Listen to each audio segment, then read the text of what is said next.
Hi, welcome to Madras Mannar. இன்னைக்கு நம்ம பார்க்க போது ஒரு தெலுங்கு படத்தோட ரிவ்யூ தான். என்னன்னு பார்த்தீங்கன்னா, சிரஞ்சீவி நடிக்க அனில் ராவிபுடி டைரக்ஷனில் வெளிவந்திருக்க படம் தான் மா வர சங்கர் பிரசாத் காரு. இந்த படத்தோட ரிவ்யூ தான் இன்னைக்கு பார்க்க போகிறோம். ஸ்டார்டிங்லேயே பார்த்தீங்கன்னா, சிரஞ்சீவி வந்து ஒரு டைவர்ஸியாக காமிக்கிறாங்க. அவருக்கும் நயன்தாராவும் டைவர்ஸியாக இருக்கிற மாதிரியான காமிக்கிறாங்க.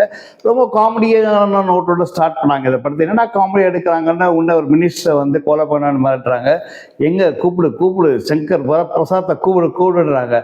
அப்போ தான் தெரியுது இவர் ஒரு எனர்ஜியாக அங்கே போயிட்டு அவர் திறமையை காமிச்சு அவர் அந்த மினிஸ்டரை காப்பாற்றுறாரு. அது ஒன்று அங்கேருந்து ஸ்டார்ட் ஆகுது. படம் காமெடியாக தான் போகுது. படம் ஃபுல்லாகவே காமெடியாக தான் இருக்குது. இவங்க ஒரு ஸ்டேஜில் அவர் பசங்களை அவர் ரொம்ப மிஸ் பண்ணுறதா ஃபீல் பண்ணிவிட்டு அந்த பசங்க வந்து போர்டிங் ஸ்கூலில் சேர்த்துருக்காங்க. அந்த ஸ்கூலில் மாஸ்டராக போயிட்டு அந்த பசங்கிட்ட க்ளோஸ் ஆகுன்னு சொல்லிட்டு மினிஸ்டர் கிட்ட சொல்லிட்டு பர்மிஷன் வாங்கிட்டு போகிறாரு. அங்கே போனால் அவரோட சர்ப்ரைஸ்க்கு அந்த ஸ்கூலில் வந்து அந்த பையன் இருக்கான் புள்ளிராஜுன்னு சொல்லிட்டு போன படம், அதாவது அனில் ராவிபுடியோட போன படம் சங்கராந்திக்கு ஒசனம், அந்த படத்தில் நடித்த புள்ளிராஜு மாஸ்டர் ரவந்த் அவன் நடிச்சிருக்கான். ஒரு சின்ன கேரக்டர் பண்ணியிருக்கான், ஒரு கெஸ்ட் அப்பியரன்ஸ் தான் நல்லா பண்ணியிருக்கான் அந்த பையன். சிரஞ்சீவிக்கு ஒரு பொண்ணு ஒரு பையன் அவங்க நடிச்சிருக்காங்க. பொண்ணு வந்து ஒரு அப்படியே தன்னோட அம்மாவோட ஆட்டிடியூடை வச்சுட்டு நடிச்சிருக்கா. ரொம்ப நல்லா பண்ணியிருக்கா அந்த பொண்ணு நல்லா பண்ணியிருக்கா. பையனுக்கு வந்து சும்மா ஒரு சின்ன ரோல் தான். அவனுக்கு கொடுத்த கதாபாத்திரத்தை கச்சிதமாக பண்ணியிருக்கான். சிரஞ்சீவி நயன்தாரா இவங்க ரெண்டு பேருமே வந்து லவ் மேரேஜ். அவங்க ரெண்டு பேருமே வந்து சேரும்போது தலைவரோட பாட்டு ஒன்று, சுந்தரி கண்ணால் ஒரு செய்தி, அந்த பாட்டு அவங்க அந்த பாட்டை கேட்டாலே நயன்தாரா வருதுன்ற மாதிரியான ஒன்று. அவங்க ரெண்டு பேரும் ஏன் டைவர்ஸ் ஆனாங்க, எதுக்காக டைவர்ஸ் வாங்கினாங்க அன்றது தான் படம்.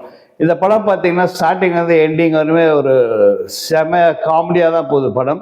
செகண்ட் ஹாஃபில் ஸ்டார்டிங்கில் கொஞ்சம் லேக் அடிக்கிற மாதிரி இருக்கும். என்னடா இது லேக் அடிக்குதேன்னு நினச்சின்னு இருக்கிற சமயத்தில் வெறுப்பாக்கிட்டு இருக்கா, நல்லா காமெடி ஆக்கிட்டாரு.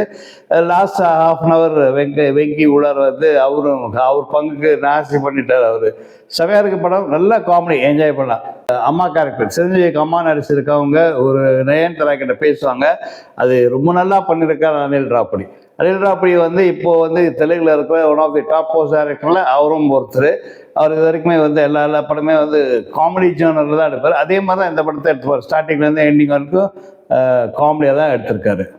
படத்தோட மியூசிக் யாருன்னு பார்த்தீங்கன்னா பீம்சன் ஒருத்தர் பண்ணியிருக்காரு. அதே மாதிரி படத்தோட சினிமாட்டோகிராஃபி சபீர் ரெட்டின்னு பண்ணியிருக்காரு.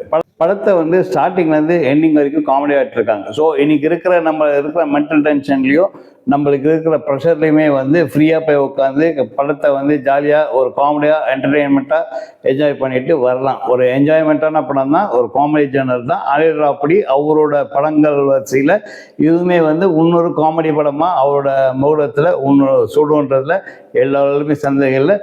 மற்றும் ஒரு படத்தோட விமர்சனத்தில் உங்களை சந்திக்கும் வரை உங்களிடம் விடைபெறுவது உங்கள் மெட்ராஸ் மன்னார்.